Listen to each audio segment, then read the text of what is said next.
अस्सलामुअलैकुम। आज चैप्टर का आखिरी आर्टिकल अस्सलामुअलैकुम। आज इस चैप्टर का आखिरी आर्टिकल इनहिबिटर्स ये हम करेंगे। तो इनहिबिटर का लफ्ज़ी मतलब रोकने वाला, रोकने वाले को इनहिबिटर कहा जाता है। यानी जो किसी एंजाइम के एक्शन को रोक दे, उसका एक्शन मुकम्मल होने ना दे, उसको इनहिबिटर कहा जाता है। तो any chemical substance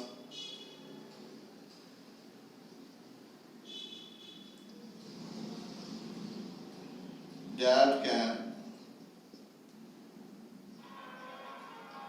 react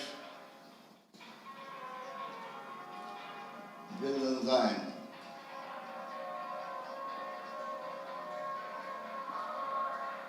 in place of substrate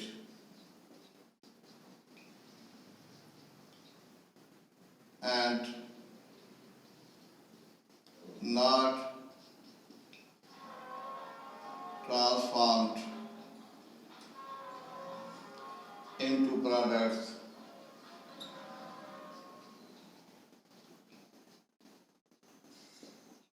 और प्रोडक्ट्स में चेंज ना हो। यानी कोई भी सब्सटेंस, मसलन अगर एसएस एंजाइम है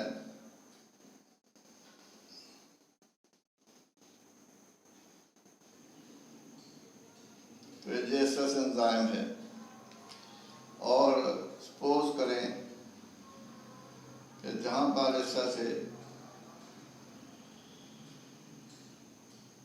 एक सबस्ट्रेट मौजूद है, सब्सटेंस मौजूद है और इधर एक और केमिकल सब्सटेंस मौजूद है जहाँ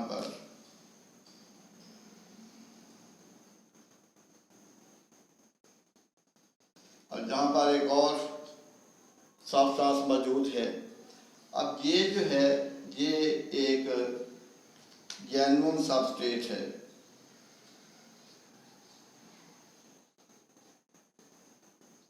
जेन्युइन यानी असली सबस्ट्रेट मौजूद है। अब इसने इस जगह पर अटैच होना था, लेकिन ये अटैच नहीं हो रहा, इसकी जगह ये जो है अटैच हो रहा है। अब इसको इनहिबिटर कहा जाएगा। ये इनहिबिटर होगा, इनहिबिटर होगा।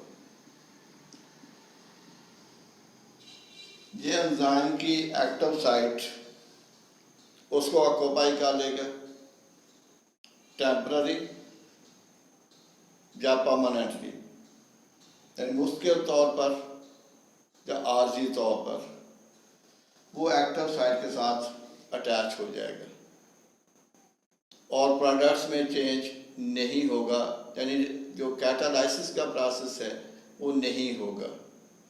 तो ऐसा केमिकल सब्सटेंस जो सबस्ट्रेट के साथ रिजेंबल करता हो, ये जेन्युइन सबस्ट्रेट है, जेन्युइन सबस्ट्रेट, असली सबस्ट्रेट है, लेकिन ये जहाँ पर अटैच नहीं हुआ, इसकी जगह कोई और केमिकल सब्सटेंस अटैच हो गया है।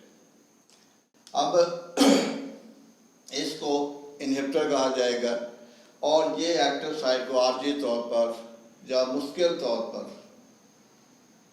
ब्लॉक कर देगा, रिएक्शन नहीं होगा। अब इनहिबिटर्स में एक तो पॉइजन आ जाता है जिसको सायानाइड कहा जाता है, सायानाइड, और एक आ जाते हैं जिनको हम एंटीबायोटिक्स कहते हैं, एंटीबायोटिक्स। ये पहले चैप्टर में मैंने इनके मतलब बताया था।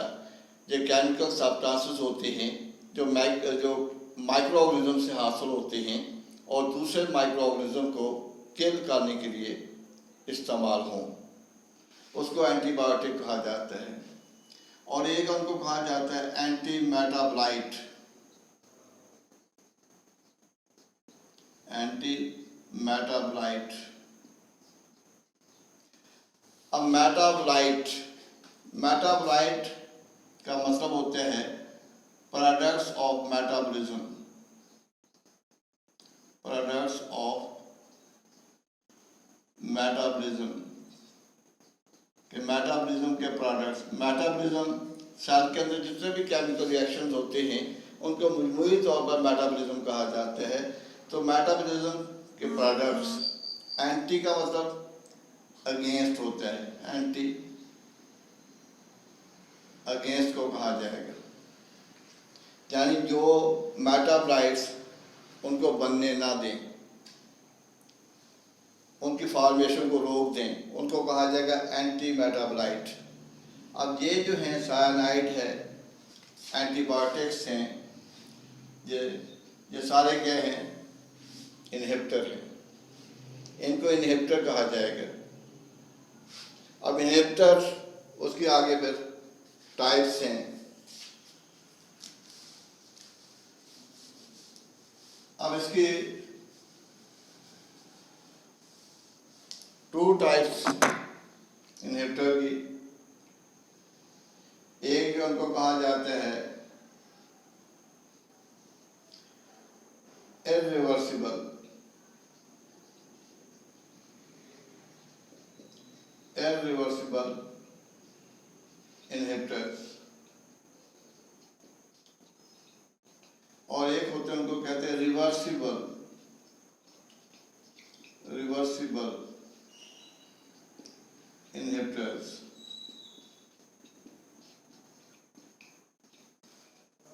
और रिवर्सिबल जो रिवर्स हो सकते हो, जैसे कि फर्ज करें कि ए है, ए से ए बनते हैं और ए से जब बी बनेगा, सॉरी, तो बी से दोबारा ए बन जाए, इसको रिवर्सिबल कहा जाता है।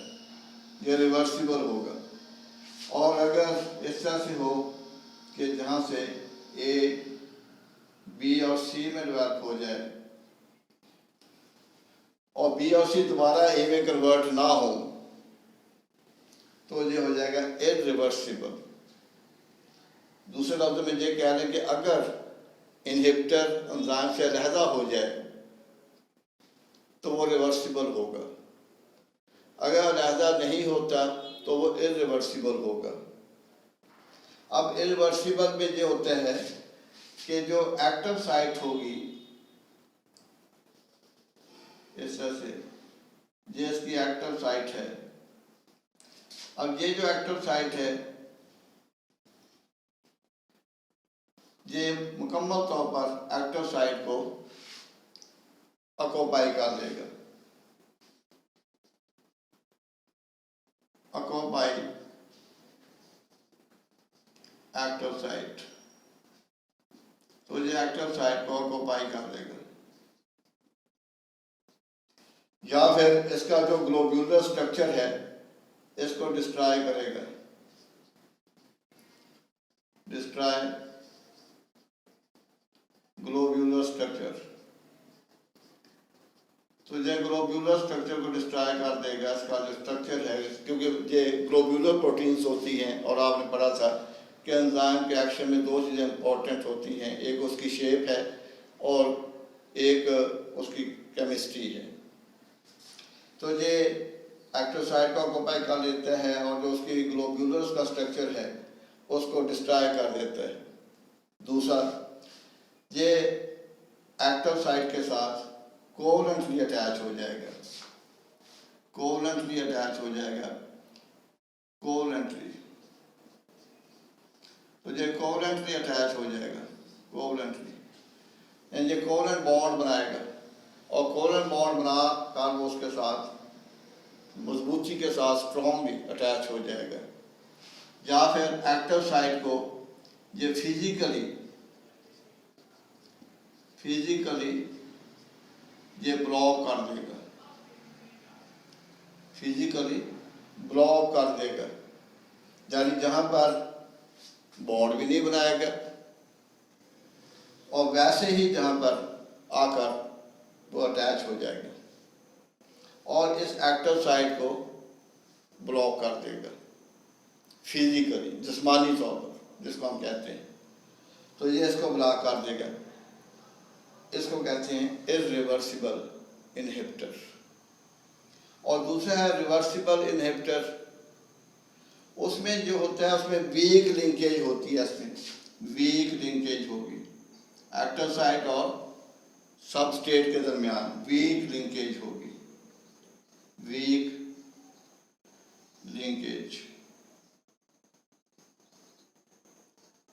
between substrate and active site। Active site और सबस्ट्रेट के दरमियान वीक लिंकेज होगी।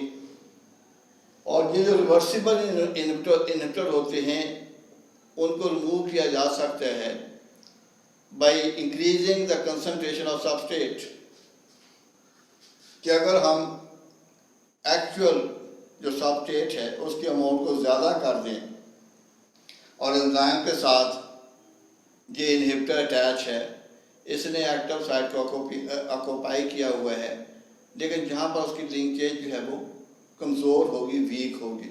अगर सबस्ट्रेट की कंसंट्रेशन ज़्यादा कर देते हैं तो फिर ये अलहदा हो जाएगा, एंजाइम से अलहदा हो जाएगा और एंजाइम अपना फंक्शन परफॉर्म कर सकेगा। अब ये जो इरिवर्सिबल और जो रिवर्सिबल हैं ये तो आप निकालिए। तो जो रिवर्सिबल होते हैं इनकी फिर आगे टू टाइप्स हैं, यहाँ पर टू टाइप्स। एक को कहा जाता है कॉम्पिटिटिव,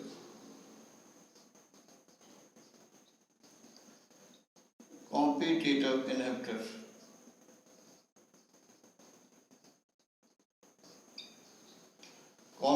कॉम्पिटिटिव इनहिबिटर। और एक होते हैं उनको हम कहते हैं नॉन कॉम्पिटिटिव इनहिबिटर,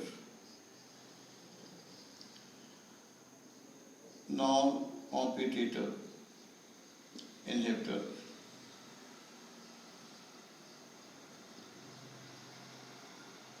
तो एक कॉम्पिटिटिव और एक नॉन कॉम्पिटिटिव। अब कॉम्पिटिटिव उसका मतलब क्या होता है? मुकाबला करना, कम्पीट करना। अब जो कॉम्पिटिटिव इनहिबिटर होगा ये एक्टिव साइट के लिए कम्पीट करेगा। जैसे पहले मैंने बताया कि जो इनहिबिटर होते हैं उनका स्ट्रक्चर सबस्ट्रेट के साथ रिसेंबल करता है, मुशाबत होती है, इसलिए सबस्ट्रेट की जगह वो अटैच हो जाता है। अब जो कॉम्पिटिटिव इनहिबिटर होगा ये एक्टिव साइट के लिए कम्पीट करेगा, एक्टिव साइट के लिए कम्पीट करेगा, एक्टिव साइट के लिए, और उस एक्टिव साइट को ये ब्लॉक कर देगा। अब एक होता है नॉन कॉम्पिटिटिव। अब नॉन कॉम्पिटिटिव में ये होता है कि जो इनहिबिटर होगा वो एक्टिव साइट के लिए कम्पीट नहीं करेगा। कि अगर इस तरह से एंजाइम है और ये इसकी एक्टिव साइट है, अब जो इनहिबिटर होगा उसमें फर्ज करेंगे ये जहाँ पर जेन्युइन सबस्ट्रेट है, जहाँ पर ये जेन्युइन सबस्ट्रेट है जहाँ पर ये, और ये सपोज करेंगे जहाँ पर ये इनहिबिटर है। अब जो इनहिबिटर है जिसके लिए कम्पीट नहीं करेगा ये जहाँ पर अटैच हो जाएगा एक्टिव साइट के साथ, जो एक्चुअल सबस्ट्रेट होगा। ये एक्चुअल सबस्ट्रेट है जो उसके साथ अटैच हो जाएगा सबस्ट्रेट। जबकि ये इनहिबिटर होगा ये इस जगह पर अटैच नहीं होगा, ये इसकी किसी और जगह पर जाकर अटैच हो जाएगा। फर्ज करेंगे ये जहाँ पर अटैच हो जाता है। अब जहाँ पर ये एंजाइम इनहिबिटर कॉम्प्लेक्स बनाएगा एंजाइम इनहिबिटर कॉम्प्लेक्स बनेगा कि एक तो जहाँ पर बन गया एंजाइम सबस्ट्रेट कॉम्प्लेक्स और एक जहाँ पर बन गया एंजाइम इनहिबिटर कॉम्प्लेक्स। अब ये जो एंजाइम इनहिबिटर कॉम्प्लेक्स जहाँ पर बनेगा ये इस एंजाइम के स्ट्रक्चर को डिस्ट्रॉय करेगा, उसकी जो ग्लोब्यूलर शेप है उसको डिस्टर्ब करेगा, डिस्ट्रॉय करेगा। और जहाँ पर जेन्युइन सबस्ट्रेट है, असली सबस्ट्रेट है, असली सबस्ट्रेट होने के बावजूद जहाँ पर प्रोडक्ट्स नहीं बनेंगे, जहाँ पर कैटालाइसिस का अमल नहीं होगा। क्यों? क्योंकि इसके इस जगह पर इनहिबिटर अटैच हो गया है जो कि इसके स्ट्रक्चर को डिस्टर्ब कर देगा, एंजाइम के स्ट्रक्चर को डिस्टर्ब कर देगा और जिसकी वजह से जहाँ पर रिएक्शन नहीं होगा। तो ये है एक कॉम्पिटिटर और एक नॉन कॉम्पिटिटर। तो कॉम्पिटिटर में जो इनहिबिटर है वो अपनी जगह पर अटैच हो जाएगा जहाँ पर ऐसा से, तो जहाँ पर ये अटैच हो जाएगा, जबकि सबस्ट्रेट अटैच नहीं हो सकेगा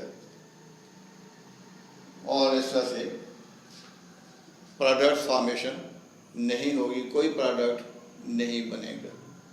तो ये टू टाइप्स हैं, एक उसको कॉम्पिटिटिव इनहिबिटर कहते हैं और दूसरा जो है उसको नॉन कॉम्पिटिटिव इनहिबिटर कहा जाता है, नॉन कॉम्पिटिटिव। और जहाँ पर एक डायग्राम है और जहाँ पर लिखा हुआ है एंजाइम सक्सीनिक डिहाइड्रोजिनेज, एंजाइम का नाम है क्योंकि एंजाइम का आखिर में ASE आता है आमतौर पर। तो सक्सीनिक डिहाइड्रोजिनेज, डिहाइड्रो का मतलब होता है रिमूवल ऑफ हाइड्रोजन। क्या मतलब होगा? Removal of hydrogen, removal of hydrogen, तो रिमूवल ऑफ हाइड्रोजन। तो वो एंजाइम जो हाइड्रोजन को रिमूव करे कैसे करेगा? तो जहां पर सबस्ट्रेट है सक्सीनिक एसिड, सक्सीनिक एसिड जिस सबस्ट्रेट का नाम है, तो ये कार्बोहाइड्रेट होते हैं सक्सीनिक एसिड, इसमें 4 कार्बन होती हैं, 4 कार्बन कंपाउंड है। अब सक्सीनिक एसिड इस पर एंजाइम एक्ट करेगा और जिसके नतीजे के तौर पर ये इसकी हाइड्रोजन अलहदा हो जाएगी और इससे क्या बन जाएगा? Fumaric acid. और जो फ्यूमेरिक एसिड है ये भी 4 कार्बन कार्बोहाइड्रेट है, 4 कार्बन, इसमें 4 कार्बन होती हैं और इसको फ्यूमेरिक एसिड कहा जाता है। तो ये जो एक नॉर्मल प्रोसेस है कि जिसमें एंजाइम सबस्ट्रेट कॉम्प्लेक्स बनता है, formation of enzyme substrate complex and formation of product, और ये प्रोडक्ट बन गया, ये नॉर्मल प्रोसेस है। अब जहाँ पर देखें, अब ये एंजाइम है, ये इसकी एक्टिव साइट है। अब जहाँ पर सक्सीनिक एसिड वो अटैच नहीं हुआ, उसकी बजाय जहाँ पर मिलोनिक एसिड अटैच हो गया है। अब जो मिलोनिक एसिड है इसका स्ट्रक्चर ये थोड़ा सा इनमें रिजेम्बलेंस मौजूद है, इसलिए सक्सीनिक एसिड की बजाय जहाँ पर मिलोनिक एसिड अटैच हो जाएगा। अब मिलोनिक एसिड इनहिबिटर होगा। अब ये जो इनहिबिटर है इसने जो क्या एक्टिव साइट उसको ऑक्यूपाई कर लिया है और जहाँ पर सबस्ट्रेट को अटैच होने नहीं दिया, इसलिए इसको कहा जाएगा कॉम्पिटिटिव इनहिबिटर। तो मिलोनिक एसिड ये कॉम्पिटिटिव इनहिबिटर होगा क्योंकि इसने एक्टिव साइट को ऑक्यूपाई कर लिया, सबस्ट्रेट को अटैच होने नहीं दिया। अब जिसका नतीजा क्या निकलेगा कि जहाँ पर नो रिएक्शन पॉसिबल, कोई रिएक्शन जहाँ पर नहीं होगा, कैटालाइसिस का प्रोसेस नहीं होगा, कोई प्रोडक्ट नहीं बनेगा और ये इस एक्टिव साइट को मुकम्मल तौर पर ब्लॉक कर देगा, बंद कर देगा और जिसकी वजह से प्रोडक्ट फॉर्मेशन नहीं होगी। तो इसको कहा जाएगा कॉम्पिटिटिव इनहिबिटर।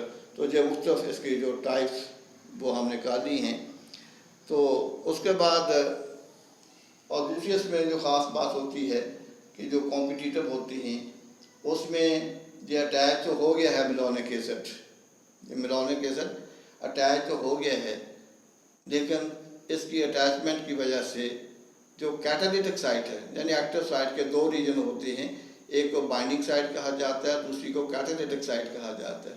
तो अटैच होना बाइंडिंग साइट, अब जब सबस्ट्रेट अटैच हो जाते हैं तो फिर बाइंडिंग साइट की वजह से जो कैटालिटिक साइट है वो एक्टिवेट हो जाती है और कैटालाइसिस का अमल शुरू हो जाता है।